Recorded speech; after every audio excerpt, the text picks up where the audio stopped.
Assalamualaikum warahmatullahi wabarakatuh. Perkenalkan, nama saya Ratudini Rahmawati, NIM 200303042 dari KJ 004. Apakah itu surat? Surat itu biasanya dipakai untuk berkomunikasi dengan orang lain. Ada dua orang yang saling berkomunikasi, tetapi tidak saling bertatap muka. Surat juga bisa dikatakan sebagai salah satu percakapan tertulis. Surat itu sebagai perwakilan tentang apa yang ingin kita katakan kepada si penerima surat itu.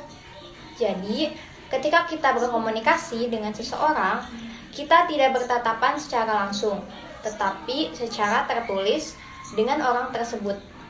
Kemudian, surat juga memiliki informasi di dalamnya.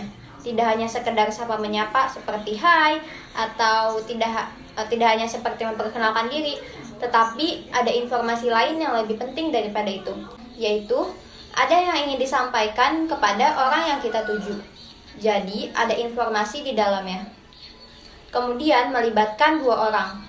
Jadi surat menyurat itu tidak akan terjadi ketika hanya terdapat satu orang, tetapi harus ada dua orang, yaitu ada penulis dan ada si penerima surat.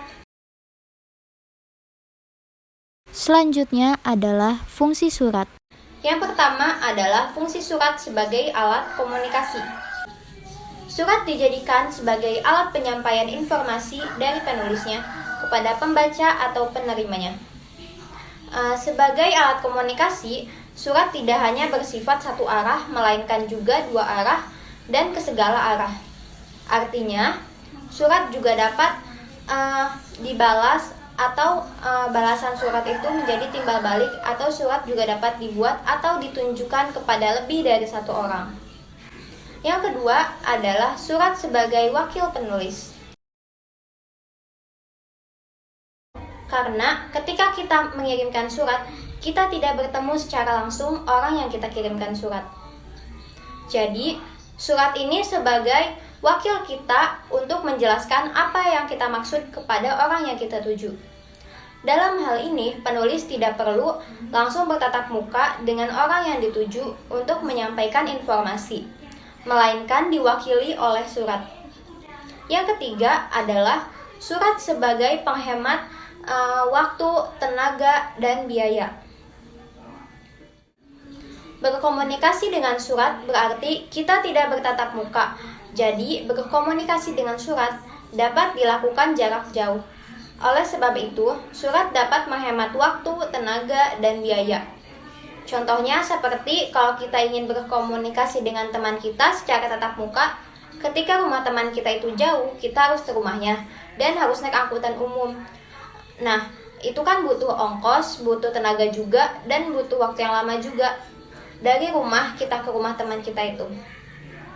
Yang keempat adalah surat sebagai otak tata usaha. Penyusunan surat sebagai salah satu pekerjaan kantor mempunyai ciri-ciri yang tidak berbeda dengan pekerjaan kantor lainnya. Itu tidak berdiri sendiri, melainkan erat kaitannya dengan banyak jenis kegiatan yang lain.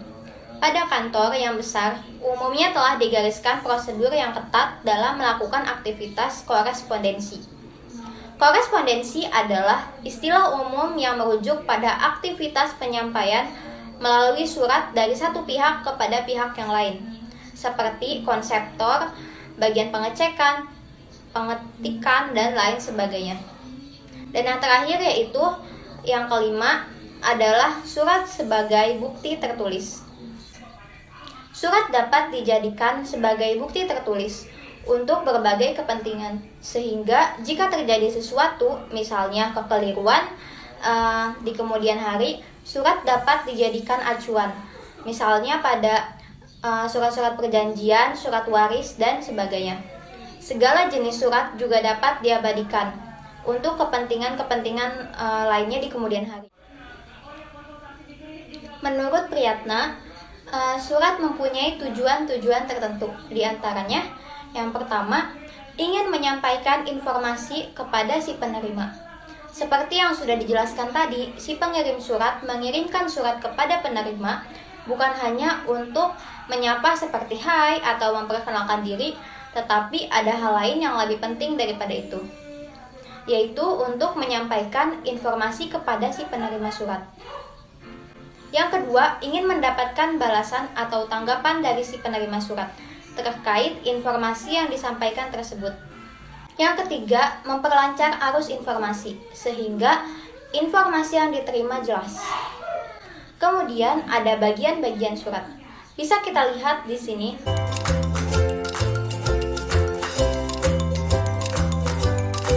Surat mempunyai 11 bagian. Yang pertama itu ada kepala surat atau kop surat. Kepala surat atau yang biasa disebut dengan kop surat merupakan bagian teratas dari pembuatan surat. Surat ini terdiri atas beberapa bagian yang harus dilengkapi, apalagi untuk surat-surat resmi. Yang dari surat lembaga biasanya surat ini pasti selalu ada. Nah, yang paling penting di kop surat ini adalah adanya logo instansi yang biasanya berada di sebelah kiri kop surat. Yang kedua adalah nomor surat. Sebuah surat resmi yang diwakili oleh sebuah lembaga, instansi, perusahaan, atau organisasi biasanya menggunakan penomoran terhadap surat yang dikeluarkan atau yang diterima.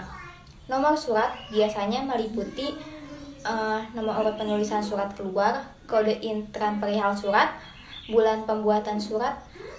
Bulan pembuatan surat ini biasanya dituliskan dengan angka Romawi. Jadi kalau bulan September dituliskan dengan IX yang berarti 9 karena bulan September itu adalah bulan ke-9. Kemudian yang terakhir adalah tahun pembuatan surat. Selanjutnya ada tempat dan tanggal surat. Pencantuman tempat dan tanggal surat itu sendiri ditunjukkan untuk memberikan informasi mengenai tempat dan tanggal penulisan surat itu.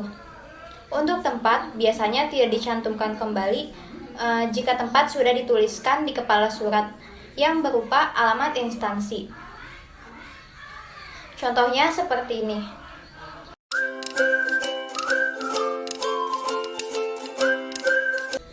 Yang keempat adalah lampiran. Apa sih gunanya lampiran? Lampiran surat ini digunakan untuk memberitahukan bahwa surat ini dilengkapi dengan data-data tambahan atau lembar-lembar tambahan. Misalkan dalam surat lamaran pekerjaan, biasanya kita melampirkan CV, ijazah, fotokopi KTP, foto, dan NPWP. Nah, itu masuk ke dalam lampiran.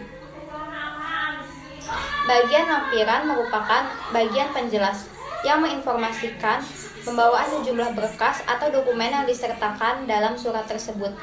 Jika tidak terdapat berkas atau dokumen yang dilampirkan, maka bagian lampiran bisa ditiadakan. Contohnya seperti ini.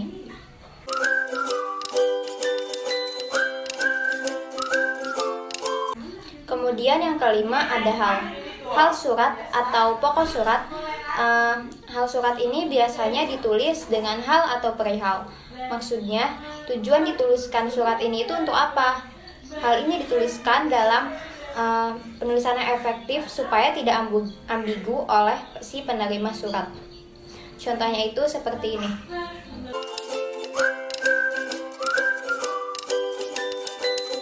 Yang keenam ada alamat. Terdapat dua alamat yang dituliskan. Yang pertama yang dituliskan di dalam surat, dan yang kedua yang dituliskan di luar surat atau di amplop surat. Yang dituliskan di luar surat itu harus dituliskan secara lengkap, selengkap-lengkapnya. Lengkap dengan RT RW-nya, kode posnya, dan kode posnya itu hanya dituliskan pada alamat sampul atau amplopnya, tidak perlu dituliskan di dalam surat. Kemudian kelurahan-kelurahan, kecamatan, kota, kabupaten, pokoknya itu harus lengkap. Kalau seandainya ditulisnya itu di amplop surat, sedangkan alamat yang kita tuju itu dituliskan di dalam surat, itu hanya sedikit saja, tidak harus lengkap seperti di luar surat.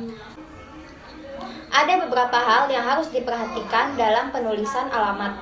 Yang pertama adalah nama jalannya ini biasanya misalnya tempatnya di Jakarta, ya di Jakarta, jadi tidak usah menuliskan di tempat, tetapi langsung nama kotanya, di mana dia berada.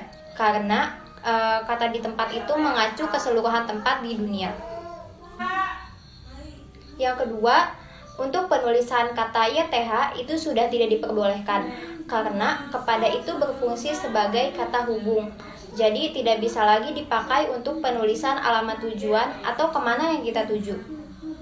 Jadi kata kepada ini dihilangkan, hanya langsung YTH.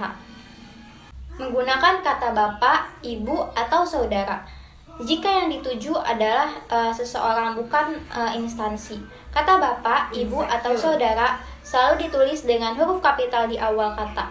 Sedangkan jika memiliki gelar akademik seperti profesor, doktor, dan sebagainya, maka tidak perlu menggunakan kata sapaan, bapak, ibu, atau saudara. Penulisan alamat terkadang menggunakan istilah untuk perhatian atau disingkat dengan UP, yang artinya surat tersebut ditunjukkan terhadap orang tertentu. Namun, jika orang tersebut sedang tidak berada di tempat, surat tersebut boleh dibuka oleh orang lain dalam lingkup satu jabatan atau satu bagian yang disebutkan di dalam surat. Contohnya seperti ini.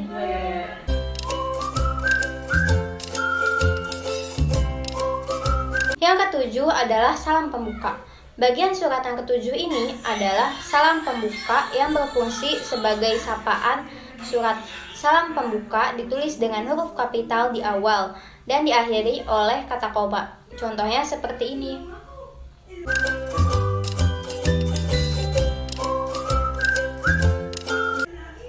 Yang kedelapan adalah isi surat. Isi surat terbagi menjadi 3 bagian. Yang pertama adalah pembukaan. Pembukaan merupakan alinea pertama yang berfungsi sebagai pengantar atau pendahuluan terhadap informasi yang disampaikan di alinea isi. Yang kedua adalah isi.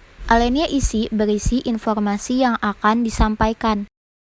Dan yang ketiga adalah penutup. Sedangkan alinea penutup ini berisi ucapan terima kasih atau harapan dari penulis surat kepada pembaca surat. Yang kesembilan adalah salam penutup. Salam penutup merupakan penutup surat yang biasanya menggunakan kata hormat saya, hormat kami, dan wassalam. Penulisan salam tersebut seperti salam pembuka diawali oleh huruf kapital dan diakhiri oleh tanda koma. Yang ke-10 ada nama jelas pengirim dan tanda tangan. Setelah salam penutup terdapat nama jelas pengirim surat beserta tanda tangannya.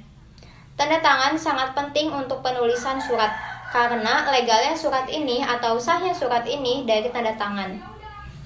Tanda tangan ini diletakkan di sebelah kanan atau kiri surat, biasanya tergantung instansinya. Kemudian yang ke-11 adalah tembusan. Tembusan merupakan bagian surat yang menunjukkan pihak atau orang lain yang juga berhak mendapatkan surat tersebut. Contohnya seperti ini.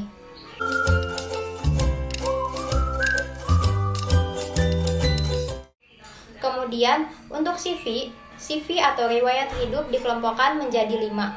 Nah, seperti ini.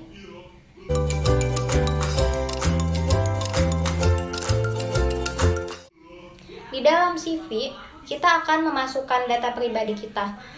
Data pribadi itu terdiri dari apa aja sih?